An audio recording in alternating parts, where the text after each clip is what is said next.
materi kita pada hari ini.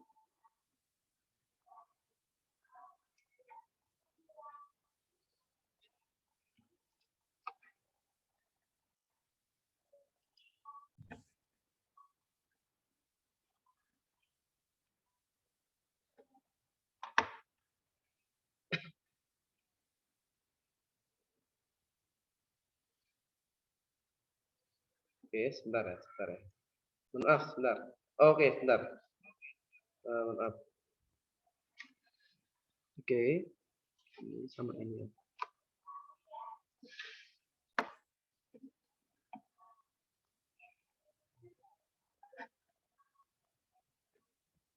Baik, di layar kita sudah muncul ya, apa itu namanya, materi kita pada hari ini. Itu adalah tentang materi terkait dengan materi statistika. Baik, anak semuanya, di sini tentu kalian sudah mengenal sedikit dan pernah mendengar terkait dengan statistika. Informasi saja Bapak-Ibu semuanya bahwa materi statistika ini seberapa penting sih kita belajar statistika ini? Ya. Ini kenapa ada materi ini pada kelas 5? Materi ini sangat vital ya, jadi sangat penting sekali. Artinya materi ini akan kalian pakai sampai nanti kalian SMA. Ya, SMA ada materi ini. Sampai SMA pun ada materi statistika. Bahkan nanti apabila kalian kuliah pun kemungkinan besar ada materi statistika ya. Di beberapa kamu membuat tesis, skripsi dan sebagainya, kamu akan menggunakan ilmu statistika semacam ini. Jadi ini akan terpakai nanti di SD, SMP dan SMA sampai kuliah tentunya ya. Jadi dan yang kita pelajari adalah dasar saja, simple ya, simple alias dasar. Oke. Baik, Mbak Mas semuanya, kelas 5 Ummul Kulsum, Ruqayyah dan Saifuddin, kasih kita mulai untuk pelajaran pada kita hari ini. Kita langsung ke statistika. Kita pengenalan dulu ya. Hari pertama terkait dengan pembelajaran ini. Baik, langkah-langkahnya adalah yang akan kita pelajari itu adalah tentang ini ya. Jadi hari ini kita akan belajar yang namanya satu, yaitu adalah mengumpulkan data. Ya, nanti kita akan belajar terkait dengan mengumpulkan data. Nah, Mister, data itu apa sih gitu kan? Data itu apa sih? Ya nanti habis ini slide-nya, habis ini kita akan kasih tahu apa itu data sebenarnya ya. Jadi kita akan belajar yang namanya satu, mengumpulkan data. Kemudian yang kedua, kita belajar tentang menyajikan data. Oke, kita belajar tentang menyajikan data. Data itu kita sajikan ya, seperti makanan, menyajikan makanan. Berarti menyuguhkan, gitu, memberikan. Jadi menyajikan data, intinya adalah data itu biar enak ketika kita lihat. Begitu ya. Kemudian menafsirkan data atau membaca data atau mengartikan data. Begitu ya. Jadi di sini tuh ada 3 poin yang akan kita pelajari dari bab ini. Ya, ini adalah bab terakhir, Mbak. Ini bab terakhir kalian belajar matematika di kelas 5. Gitu ya. Bisa doakan semua naik kelas ya. Amin. Baik, ini langkah-langkahnya. Jadi yang kita pelajari ada 3 poin. 1, mengumpulkan data. 2, menyajikan data. 3, menafsirkan data. Menafsirkan data, kan? Insya Allah gampang. Oke. Lah, apakah itu data? Data itu apa sih, Mister? Dari tadi bicara data, tapi apa itu data? Gitu ya. Jadi, apakah data itu? Data itu adalah keterangan yang benar dan nyata. Jadi data itu adalah keterangan yang benar dan nyata. Ya, benar artinya itu tidak diada-adakan, alias tidak palsu, kan? Tidak palsu, alias benarnya adalah tidak palsu ya, alias asli. Kemudian nyata ini adalah apa adanya, sesuai dengan kondisi yang ada. Ya, jadi ini adalah sesuai dengan kondisi yang ada. Bukan sesuatu yang tidak ada terus diada-adakan, itu bukan. Itu berarti tidak nyata ya. Jadi definisi atau pengertian dari data adalah keterangan yang benar dan nyata. Atau lebih panjangnya pengertiannya adalah keterangan atau bahan nyata yang dapat dijadikan dasar kajian, analisis atau kesimpulan. Jadi Data ini singkatnya adalah suatu informasi ya, Mas sama Mbak. Data ini singkatnya adalah informasi, informasi yang kita peroleh dari kondisi yang ada. Jadi ini adalah selanjutnya dari informasi. Ya, ini adalah informasi yang nanti dapat dijadikan sebagai dasar kajian, analisis atau kesimpulan. Macam itu ya. Nanti insya Allah karena akan lebih paham ketika sudah latihan dan latihan setelah ini. Baik, mengumpulkan data.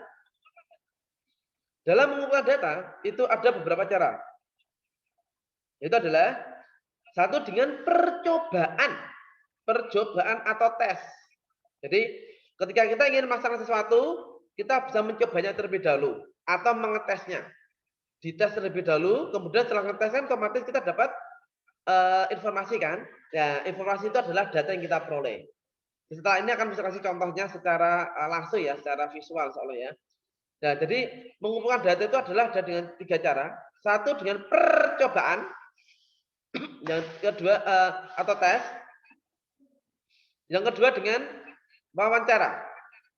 Itu ya. Dengan wawancara atau bertanya langsung. Jadi wawancara ini adalah ketika kalian menanyakan sesuatu. Contoh nih, kalian bertanya sama teman sebangku kamu. Itu sama artinya dengan wawancara. Nah, tanya apa, Mister? Gitu kan? Kalian bisa tanya, misalkan, Mas, berat badan kamu berapa? Itu adalah menanyakan berat badan. Tentu ya. Kemudian ketika kalian membutuhkan data hari kelahiran temanmu. Mbak, kamu lahir bulan apa? Aku bulan April, gitu kan? Seperti itu. Jadi itu adalah wawancara ya. Wawancara. Wawancara ini adalah bertanya langsung. Ya, atau mungkin kalian punya teman.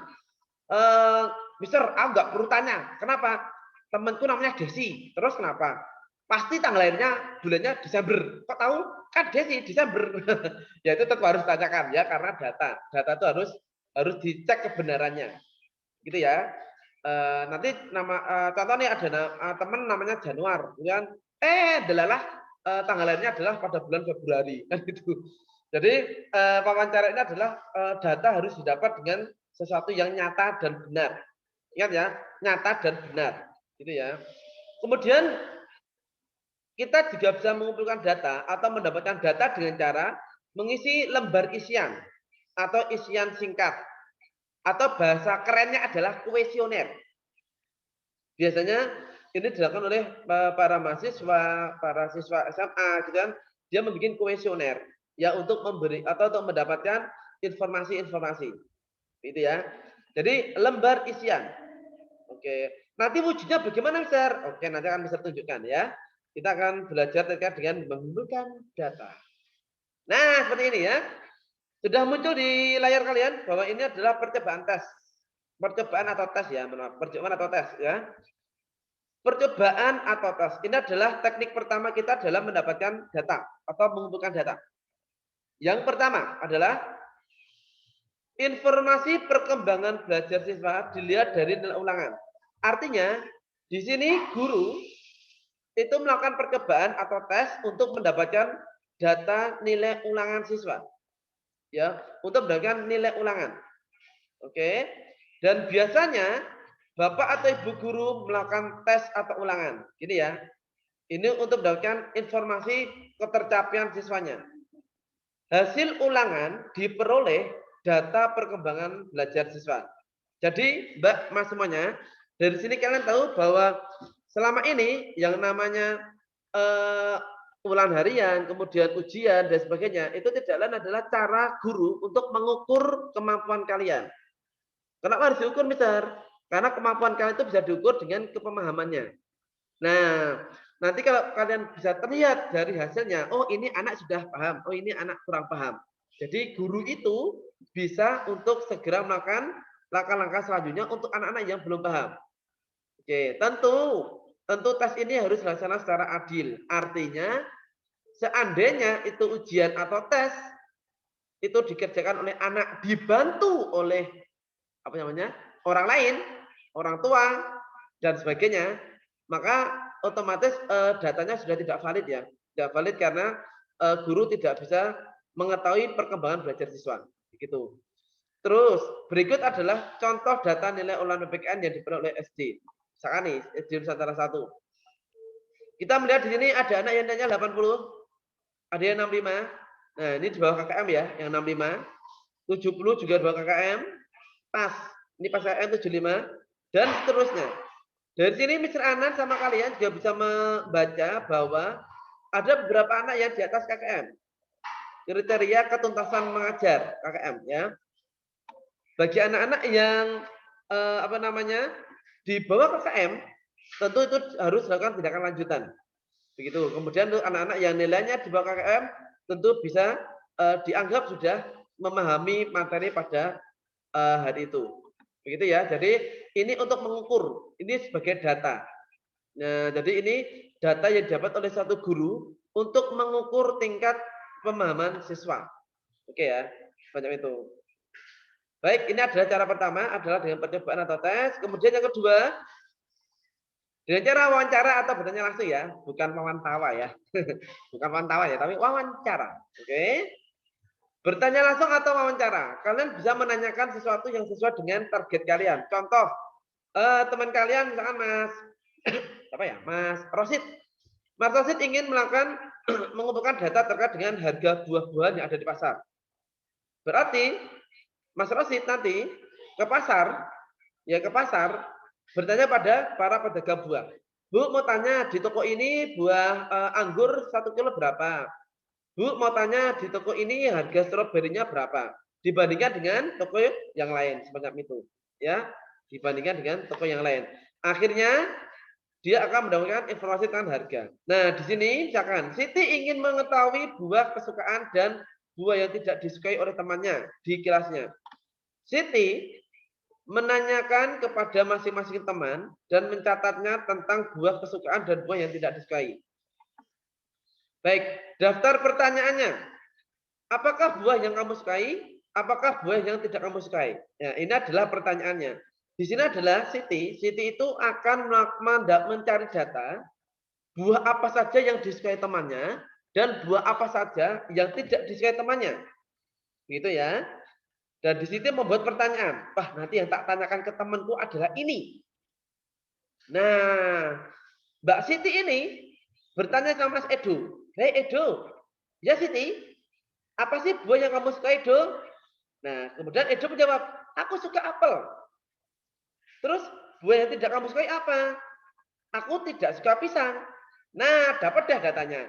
Oke, dia pergi ke teman yang kedua, Mas Benny. Benny, apa sih, Ti? Kamu suka buah apa sih? Aku suka mangga. Tulislah di tabel ini. Oke. Kalau kamu, buah yang kamu benci apa sih, Ti? Maaf. Buah yang kamu benci apa, Mas Benny? Aku tidak suka pepaya. Nah, begini. Oke, Mbak Siti sudah memberikan data dari Mas Benny atau informasi dari Mas Benny. Pindahlah ke teman yang lain, yaitu adalah Dayu. Dayu, apa sih, Ti? Mau tanya nih, kamu suka buah apa? Aku suka buah jeruk. Kemudian kamu tidak suka buah apa? Aku tidak suka buah nanas. Gini ya. Dapat deh.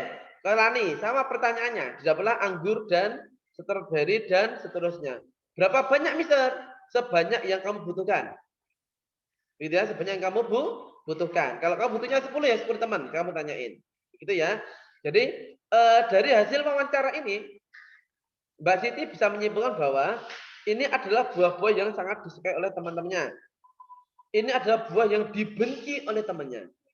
Begitu ya. Jadi setelah wawancara ini Mbak Siti mendapatkan data semacam ini. Ini adalah contoh wawancara. Baik. Selanjutnya adalah terkait dengan lembar isian ya. Sudah mungkin di layar kalian terkait dengan lembar isian. Terkait dengan lembar isian, oke ya. Di lembar isian, kalian bisa melihat di situ lembar isian. Lembar isian atau isian singkat sama ya. Lembar isian atau isian singkat sama. Tentang isian singkat. Nah, isinya nggak usah banyak-banyak karena nanti mohon maaf nih kadang orang kan tergesa-gesa ingin melakukan suatu aktivitas yang lain. Kita ganggu dengan mengisi suatu angket atau kuesioner. Pengumpulan data dengan lembar isian yaitu dengan cara masing-masing orang yang mengisi lembar isian. Hasilnya kemudian dikumpulkan. Contoh nih, Mr. Anan pengen tahu apa itu namanya hobi kalian di rumah. Mister membuat lembar isian. Ya, kemudian kalian isi masing-masing, kemudian kalian kumpulkan ke Mr. Anan. Itu adalah salah satu cara mengambil data. ya atau mendapatkan data. Contohnya semacam ini Mbak Mas, kasih nama, misalkan di sini adalah Mbak Aleta, misalkan di sini Mbak Aleta, gini kan. Alamat Solo, tinggi badan 145, berat badan 40, golongan darah A, gini. Nah, berarti data-data yang nanti diisi di sini dikumpulkan ke Mister Anan, ya nanti Mister bisa mendapatkan data dari kalian, Mister pindah ke tempat lain. Mister rekap, oh namanya nih, misalnya Mbak Aleta nih, alamatnya di sini, tingginya sekian, beratnya sekian, golongan darahnya A. Oh, yang berarti nanti bisa dapat informasi atau data yang golongan A adalah ini. Yang golongan B adalah ini, golongan darah O adalah ini, A, B, D ini. Begitu ya. Jadi ini adalah teknik untuk mendapatkan data. Gitu ya. Jadi yang perlu Mister ingatkan pada kalian, teknik mengambil data, mata mendapatkan data ada 3 tadi ya. 1 percobaan, yang kedua adalah wawancara, yang ketiga adalah lembar isian, gitu. Sangat simpel dan cekak aus, oke ya. Simpel dan cekak aus. Oke. Baik teman sekalian, Mister tidak terlalu banyak untuk materi awal ini. Materi awal nggak usah terlalu banyak. Langsung saja nanti kita akan ada latihan soal. Latihan soal ini nanti sudah Mister sertakan di dalam Google Form ya. Di sini kalian akan share Google Form. Nanti silakan kalian kerjakan latihan soal ini. Kerjaannya di mana misalnya? Kerjaannya di buku tulis ya. Buku tulis ya, buku tulis soalnya tidak ditulis ya. Buku tulis soalnya tidak ditulis ya. Cukup pasang ditulis saja nomor 1A jawabannya apa, 1B jawabannya apa, 1C jawabannya apa, 1D jawabannya apa. Itu ya. Langsung jawabannya 1A, tentukan nilai terendah dan nilai tertinggi dari data atas. Jawabannya apa dan apa. Berapa siswa yang nilainya di bawah 70? Kalian nanti bisa menghitung ya, nanti ada berapa siswa yang di sini yang nilainya di bawah 70. Ayo. Kalau di bawah 70 berarti 70-nya dihitung enggak? Di bawah 70. Ya, di bawah 70 berarti 70-nya tidak dihitung. Begitu ya. Kalau yang di bawah 70 berarti 70-nya tidak dihitung. Berapa siswa yang nilainya di atas 80? Kalau di atas 80 berarti 80-nya tidak termasuk alias tidak dihitung. Oke. Jadi kalau di atas 80 ada berapa siswa itu kamu hitung nanti ya. Kemudian berapa banyak siswa yang mendapat nilai 75? Jadi ada berapa siswa yang dapat nilai 75 silakan kamu hitung di sini. Kemudian nomor 2 soalnya hampir mirip. Tentukan berat badan terendah. Yang terendah berapa, tertinggi berapa ya. Nanti kamu tulis berat badan terendah berapa, tertinggi berapa. Kemudian yang 2B, berapa siswa yang beratnya 30? Yuk, yang beratnya 30 di sini ada berapa siswa? Oke. Berapa siswa yang beratnya kurang dari 30? Kalau kurang dari 30, 30-nya tidak dihitung. Ya, tidak dihitung. Kemudian selanjutnya adalah berapa siswa yang memiliki berat tertinggi? Berapa siswa yang memiliki berat tertinggi? Kalian bisa mendapatkan dari sini. Ada berapa siswa? Oke ya, ada berapa siswa ya yang memiliki berat tertinggi? Berat tertinggi berarti artinya apa? Kamu nyari tertinggi beratnya berapa nih? Kalau 100 kg berarti yang 100 kg ada berapa anak? Kalau ada 5 berarti 5 anak. Begitu. Oke, nanti semuanya cukup dari Mister Anan. Nanti setelah kamu mengerjakan ini di buku tulis ya. Kerjaan di buku tulis, kemudian di lembar buku tulis itu jangan lupa kasih namamu di situ ya. Jadi misalkan yang atas ini tulis dulu namamu, misalkan nih Fatan, kelas 5 Saifuddin, nomor absen sekian, gitu kan. Terus jawaban nomor 1 apa? 1 ABC, kemudian 2 ABCD seperti itu. Setelah itu selesai, kamu foto, hasilnya kamu foto cekrik gitu kan. Kamu foto, setelah kamu foto, tolong dikirim ke link yang akan Mister kirimkan. Kamu upload foto itu di link yang akan Mister kirimkan. Gitu ya. Mister soalnya nanti bagaimana? Soalnya di link juga ada. Di sini Mister siapin, ada di link nanti juga ada soalnya juga. Jadi ada soal di sini, di video ini sama di linknya juga. Ya, nanti videonya ini akan Mister kirimkan. Sama slide-nya ini Mister kirimkan juga nanti di sini. Baik, cukup dari Mister Anan. Jangan lupa nanti ketika selesai mengerjakan latihan soal, silakan nanti kalian apa itu namanya? Kalian foto hasilnya, tolong tulis yang rapi ya, tulis yang rapi. Pakai pulpen warna hitam atau biru, jangan pakai pensil. Karena pensil kalau difoto nanti pensilnya meling-meling ya, meling-meling jadi nggak kelihatan dibaca. Gitu ya. Nanti itu dari Mas Anan, sepertinya nggak usah terlalu banyak-banyak untuk awal pertemuan kita setelah PTS. Oke, terima kasih. Baik, mohon maaf jika Mas Anan ada salahnya. Cukup sekian materi kali ini. Jika ada